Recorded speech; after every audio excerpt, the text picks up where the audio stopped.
Oh, what's up, y'all? It's your boy Karceno here, and let's get everything back in perspective. Now, where were we at last time? I haven't done one of these uncut or what they call hood stories in a minute. I think we're on 20.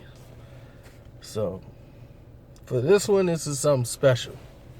Okay? We hinted before, and I told you I'm going to tell you how I got out of 4 felonies and were able to walk. So, I don't know if it may work for you, it may not. But here we go with the story. Man, what can I tell you? A bad day, bad chick, bad everything. You know how when you dating a girl, of course, naturally, everybody in the world's going to pay attention to her once you start dating her. Okay, so I'm going to speed through all that with her. So we're dating, and this guy is interested in her. His cousin works with us, and he didn't know I was dating her. So because he didn't know that, he felt free to yap and tell me his plans. Because he didn't know, because it wasn't his business. But still, he felt the need to brag and like, yeah, I'm finna take this girl out, and I'm gonna do this and that. I'm like, man, it's gonna be exciting then, because I can't wait to see what she does. Since you taking her out. So she had turned him down repeatedly, and he thinks like it's part of a game. The more he keeps pushing, the more the wall gonna break and she'll give in. And I told her, I said, well, look, I think you said no a couple of times, enough for me to come on in. And she's like, no. She hated confrontations. So her friend, her best friend, dates his cousin that works with us. So her friend also tried to get with me because she didn't know me and her were even dating. That's how professional I kept things. I kept things out the workplace. And I broke rule number 1 by dating a chick in the workplace. I never allowed that. Now, this is a good reason to keep that rule in force. Now, all of a sudden, I got to deal with a situation I should have never been in. Now, I normally would pick her up and take her to school. She went to Daly College, so I said, all right, I'll take her to school and this and that. But we was fighting, arguing about stuff because she had problems at home with her family, and then she tried to take it out on me at the time. And I'm like, look, that's your family stuff. Don't bring it and try to use me as the scapegoat. And then we argue every time I drive her there. So naturally, she didn't tell me she moved out and moved in with her best friend who's dating his cousin, which means this idiot gonna show up there from time to time.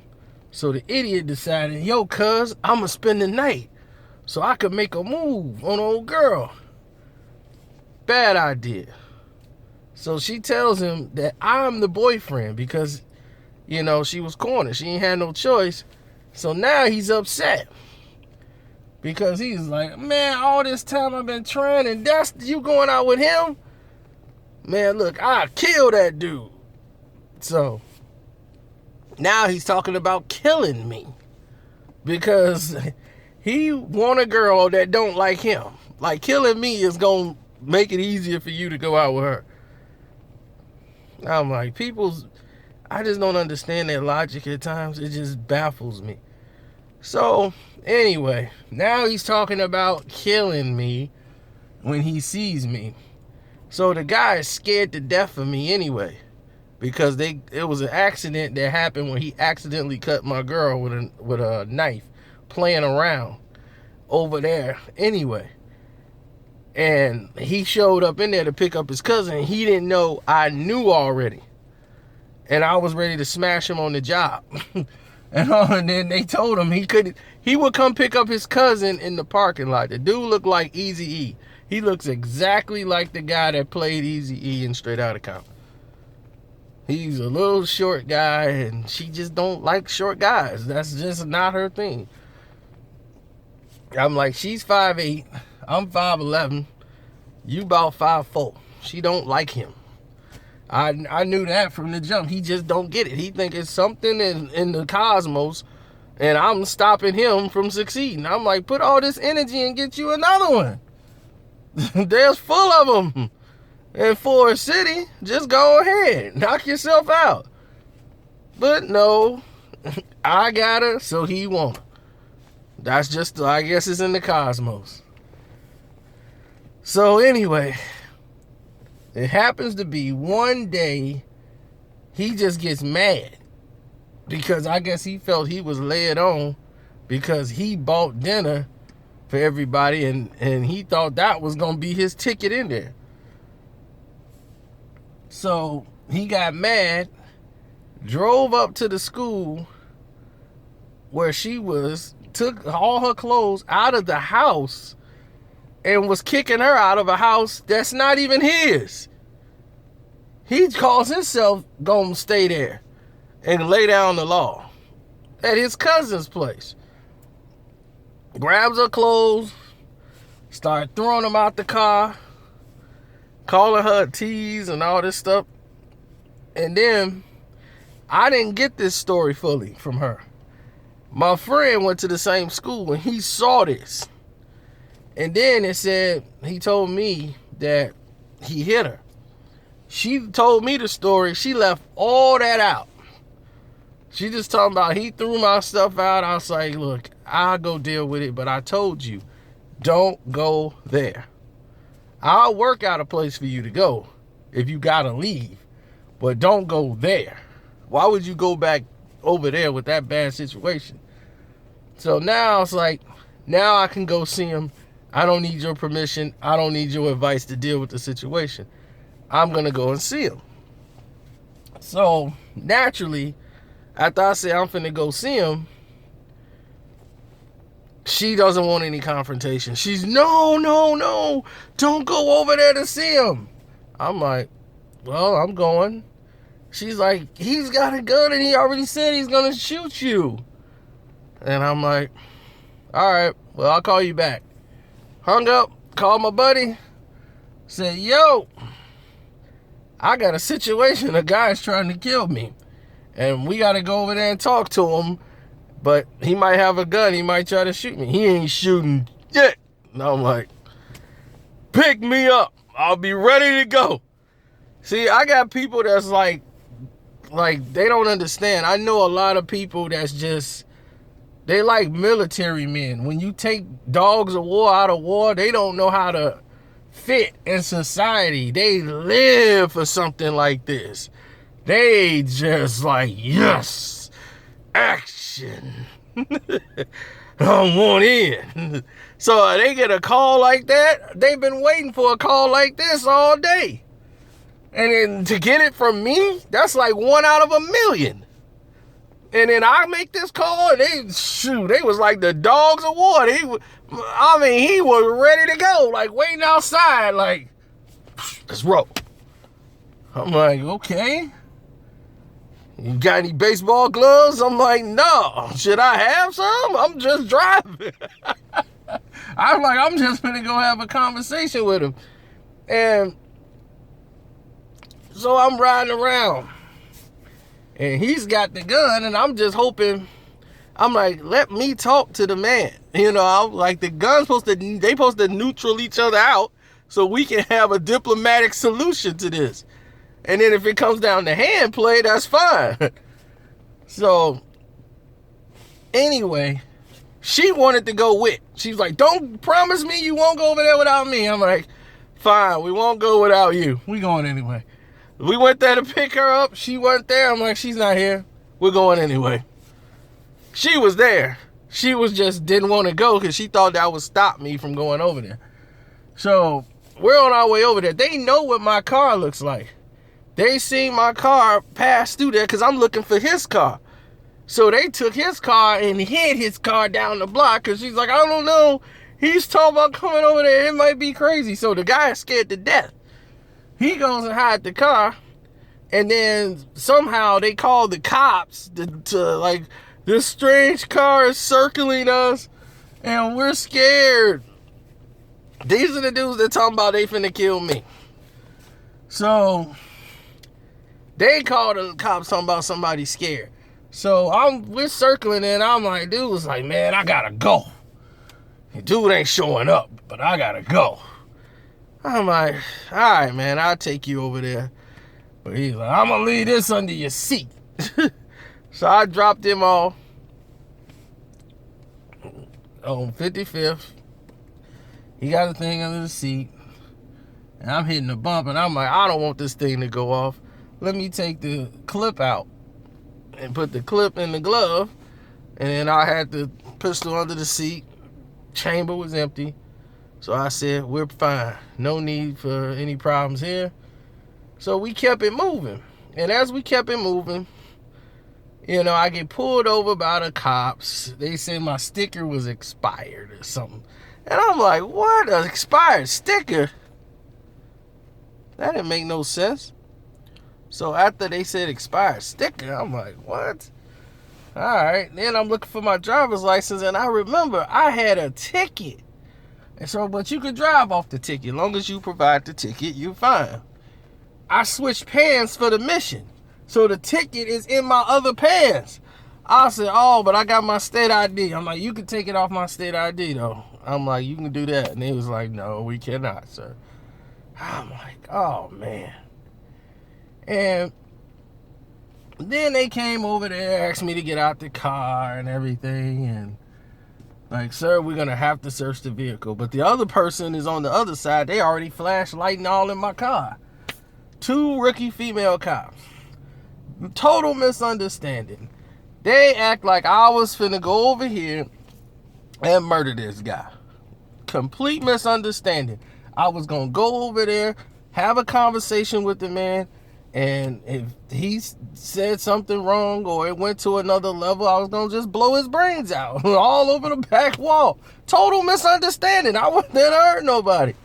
So they didn't understand that. They thought it was a crime. So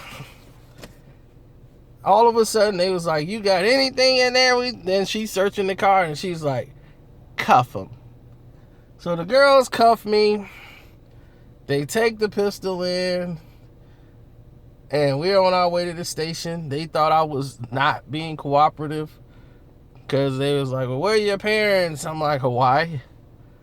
Listen, if you better cooperate with us, because, you know, we in the woods. This happened on 69th.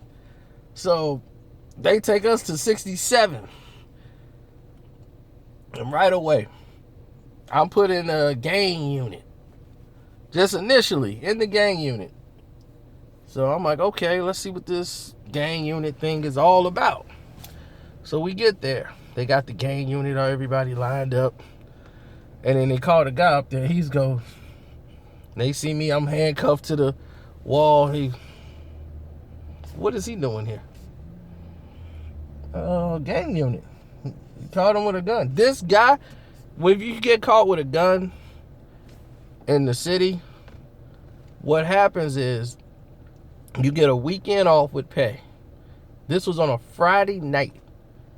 And normally you ain't gonna go before a judge till Monday. Normally it's for a bond hearing. It would normally take you to Monday. This is different. When you get one, you get a weekend off with pay. That was the deal they had. So they was all excited at the station, like, we got us one. They 2 rookie cops. And they're just sitting there cheering. I'm chained to the walls. And the guy comes in there and was like, from the gang unit, he's like, this the guy? Yeah, we got you one. This is not a gangbanger. Did you guys ask him any questions at all? I'm like, they'd asked me, I'd have told you he's not in the gang. That's not a gangbanger. I've been working the gang unit for over 20 years. I know a gangbanger when I see one. Then they right on call. They bring a guy in. He had a triple fat goose. The stuffings is flying everywhere. They cuff him to the wall. Yeah, you fucking pig. Yeah, that's right. Yeah, you pig, you dirty mothers. I'm gonna be out in 2 hours. He was like, you see? That's a gangbanger. That's right, fool. straight, BD, whatever.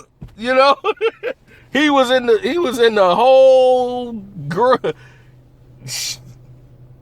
man. Look, he was authentic, 100%.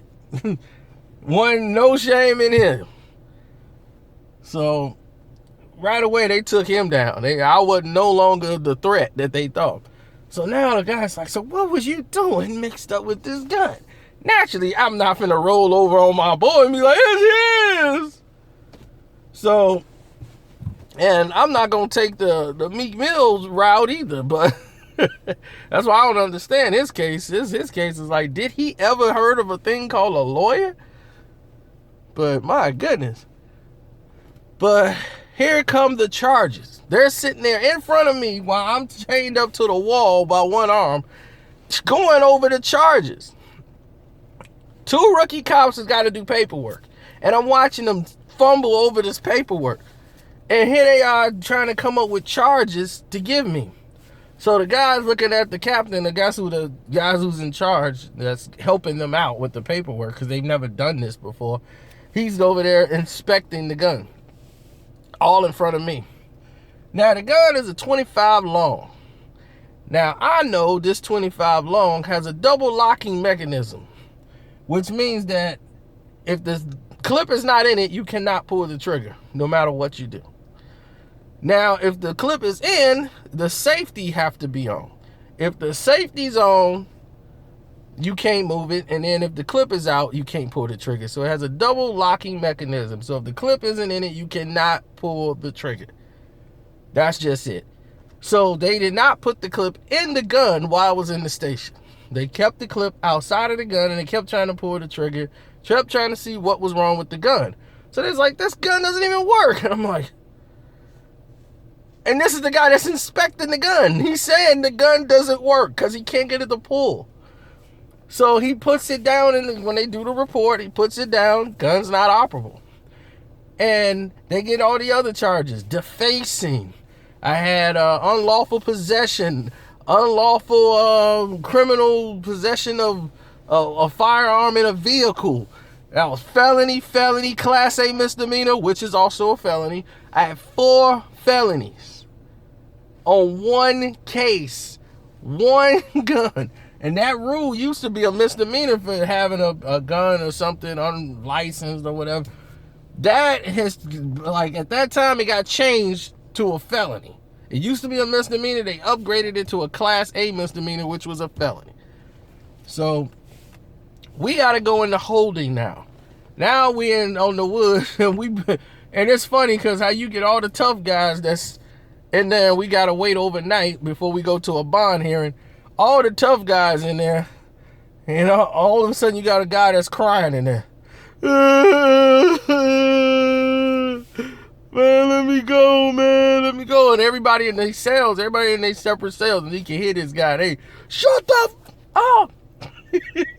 Shut the up. Then here come the guy, he come in, and he just shut up. Hey, man, whoever it is, man, y'all better shut it up. Don't let me catch you. Y'all shut up and get some sleep. Man, sure enough, as soon as he leave, he go back, man, I want to go home, man, I want to go home, man, let me go, man, I want to, shut up. And then the officer set a trap for him, made it look like he was leaving.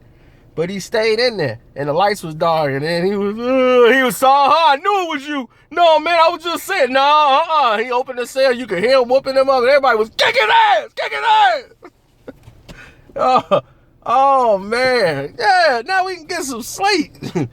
Man, oh, man. Don't ever go to jail. So, next morning, they got to take us to county. We going to a bond hearing, special hearing at the Cook County Court early in the morning. Here come the dog. The dog finna sniff. And they tell you right now, they find any drugs, whoever the dog sniff, he's gonna bite. And they go, okay, everybody, now if he find any drugs, I'm telling you now, the dog gonna bite. You would think They's like, we're not gonna charge you. If you got any drugs, take it out right now. Because if the dog find it, he gonna bite. And I'm like, man, you in your drawers? And you still gonna be this determined? This dude had drugs in his shoe. The dog bite his foot. Oh, man, they're my brother's shoes. I swear to God, man, they're my brother's shoes. I did not know what was in them. I'm like, you that stupid. People, 90% of the people that get beat up by the cops in jail are stupid. They cannot follow instructions to save their lives. I mean it. It's amazing. They will tell you, this is your last chance. Oh, these are my brother's shoes. I didn't even know that drugs is in there. They will say some of the dumbest stuff in the world. I would do a double check to make sure if you wearing somebody else's stuff, I'll be doing double checking, making sure I ain't got nothing on me. I wouldn't want a dog biting down on me. So we get there. And while we going through this, they had this like vision test machine and all of this stuff you got to go through to get in there. So we going through the vision test. All of this, and then everybody asking, like, what you in for? What you in for? And they was like, you see that dude over there? Yeah, he's 17. Yeah, he killed his baby. Yeah. Mm-hmm. Yep. Him, right over there. Yeah, he killed his baby. I don't even know how they found that out. They knew that before we was even through processing. They was like, yeah, he ain't gonna make it in here. He ain't gonna make it. Yeah, he killed his baby. 17, dude. Like, wait till the old heads get him. I'm like, pray for him. I prayed for him because I'm like, I don't think these wolves finna let that slide. They was getting mad talking about it. So we go up in the processing. In there where the phones are in the county, they have these pay phones. It's a sign above says, inmates do not use these phones. Even though you're in processing, guess what? You are an inmate. Do not use these phones. If they tell you don't use the phones, don't use the phones. Period. Oh my gosh, you wouldn't believe what happened. You wouldn't believe. The first thing people do is they see one person go over there and they's like, man, we can use the phones? The sign says do not use the phones. I'm not finna do anything that's gonna get me messed up. I'm following the directions. They say stay in this line. Somebody see their guy and they jump out. Oh, what's up, man? Yeah, what's up? Hey, I said stay in the line, crack. I'm like, this has got to be the stupidest people I've ever seen in my life. I'm totally here by mistake. These people are too dumb to believe. So, next thing you know, we're going through the processing. It's the largest processing day they've had of the year. So it took all day and night, 12 hours to get processed. That's hell. 12 hours of processing, and then this guy, they tell you when they go into the court, like when you go in there to get your bond hearing, this is what's gonna happen. Everybody was telling me, oh man, you got college? Man, you finna get an I bond. You out of here today. You know, everybody in jail is a lawyer. I don't know why. And then you go in front of the judge, and then the judge is like, she's like, oh, gun case? Oh, $10,000 D-bond. So now I gotta pay $1,000 to get out. Then you go to the back. I'm like, y'all said I was getting an I bond. Oh man, it's a pistol. That's automatic D-bond. Who told you that? I'm like, y'all told me. Y'all told me don't worry about nothing. You're going home. I could have had somebody come up here with $1,000, you dummy. So then they tell this one guy, when you walk in there, don't look back at nobody, because you do. When you come back in here, I'm going to crack your head open. And they mean it.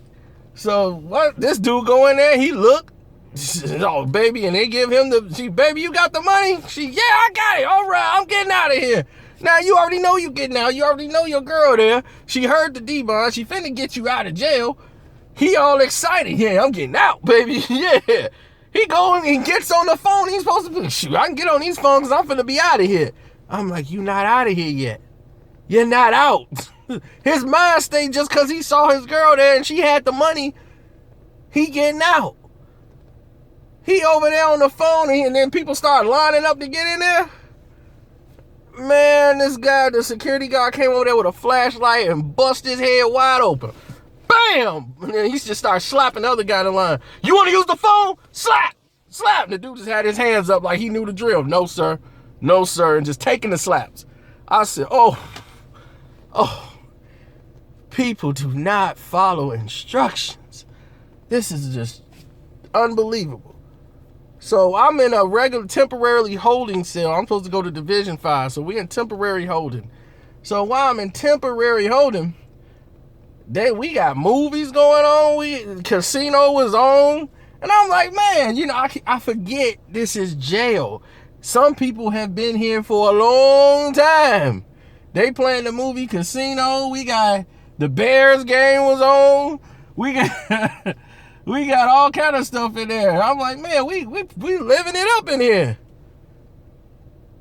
So they got all this activity going on. People betting lunches and all this stuff. And then this guy wanted to play checkers with me. I'm like, checkers, cool. And then I beat him in checkers. I'm like, man, I can't believe you made a mistake like that. You've been beating people in here with this? And then he looked at me like, I ain't lost to nobody in here.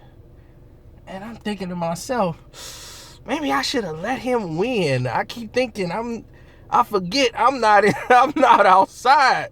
I can't just go to the crib. I'm locked up. I should have probably let him win. And they probably win. Everybody in there was probably letting him win. Letting him think he was great. And when I beat him so easy, it was like, his whole face was like, man, I don't want to play. Like, I'm done. I'm all right. Yeah, this is all right. We'll be in here. Cool. They bail me out. Yeah, what a day. So we waiting to get the phone. There's one phone working. I can't even tell you how I pulled this off. I don't even know. I'm sitting there trying to get stuff going, like on the phone. My turn came, and they end up going to the wrong division to bail me out. You got to go to the right division to bail people out. You just can't go there and bail people out. You got to be in the right division. So I was sitting there wondering why they ain't came. I came and got another turn on the phone. They had the other guy trying to work on the other phone to get it working in the county because it was dead, and they weren't even trying to get it fixed. So they had one guy who was in there, some white guy who was in there for like computer bank fraud. He was trying to wire up the phone. They get the phone working. Get it working. So I'm going to get it working.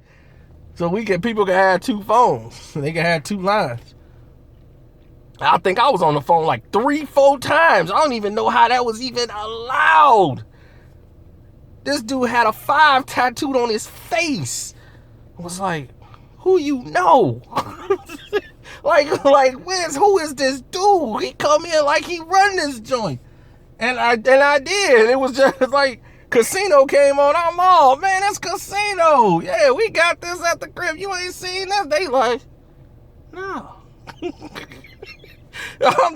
I'm forgetting people been in there for a minute. They were like, I'm like, yo, man, everybody done seen Karceno.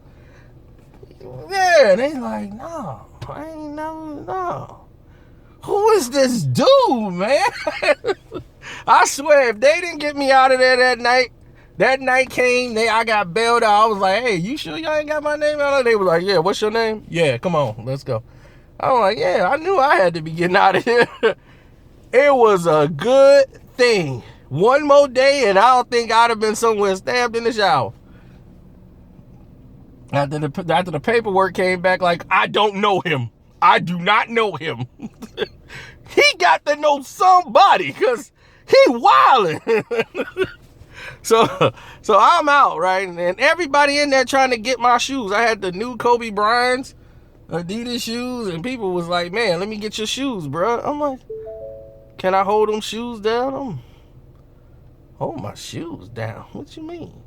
My shoes doing just fine. Well, I don't need you to hold my shoes. I mean, dude, you going out in the world, you could buy another pair. I'm like, yes, I can. But I don't know you. Why would I give you my shoes? It was a crazy thing about shoes in there.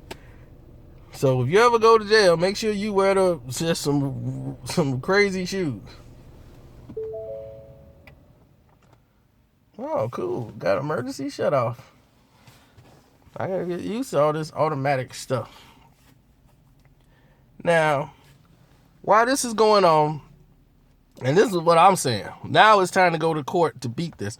Probable cause hearing is just a formality. They gonna find probable cause because it's a pistol, car, 4 felonies, probable cause. So that's just show up, find out your court date, and your lawyers. That's all you getting. So in this process, we're interviewing lawyers. And this is what I don't know what Meek Mills was thinking of, how his case was formatted. Because to get 6 extra years of probation, I'll be like, look, how much time can I do behind bars to knock out 6 extra years of probation? He is a walking parole violator, period. He's in violation walking down the street. He's going to be around convicted felons. He's going to do all this stuff. So you going to be in violation, period. They know you going to violate your probation. The reason why they doing it, because you've already violated probation like 2-3 times already. So they know adding 6 more years. That's 6 more years they done added to the system for you. How stupid can you be to take a deal like that? House arrest, and you can't even put no work out. Well, what's the point? I'm like, man, you got 6 extra years of probation just so you could be at home? I'll be like, look, I do 30 days, do 90, and I do 30 or whatever and get out on good behavior. Cut that right in half, do 90 and do it in PC if you that's scared. Have them slap your TV in there, do some PC. That way, be like, look, cut that in half. Some of that probation, get some of that probo off your back. I don't know what kind of lawyer you got. You could have got that with a public defendant. I interviewed the lawyers. My mom interviewed the lawyers. I could have got probation on my own. So why would I pay a lawyer to get probation? I'm trying to win the case. I ain't taking no deals. We going in, they was like, well, you facing 4 felonies. I'm like, and I'm going to beat them. So that was it. I knew my case. My lawyer knew my case. And I said, there's no way. We looking up cases. We looking at numbers. I'm working with my lawyers. This is how you get stuff done. That's how lawyers are good. They work together. My lawyer was nervous. He didn't know what was finna happen. I knew we were out of there. He knew. I said, look, he was a former criminal prosecutor before he became a lawyer. That's who I wanted. He wasn't talking about this other lawyer like, I'll argue real hard and then I think we're going to probably have to take probation on the second. I'm like, I can get that on my own. Goodbye. This guy said, I think we can win this case. You the guy. My mom said too. She's like, that's the one. Hire him. So, yep. Went in with him. And this is for you guys out there. How you get out of the case.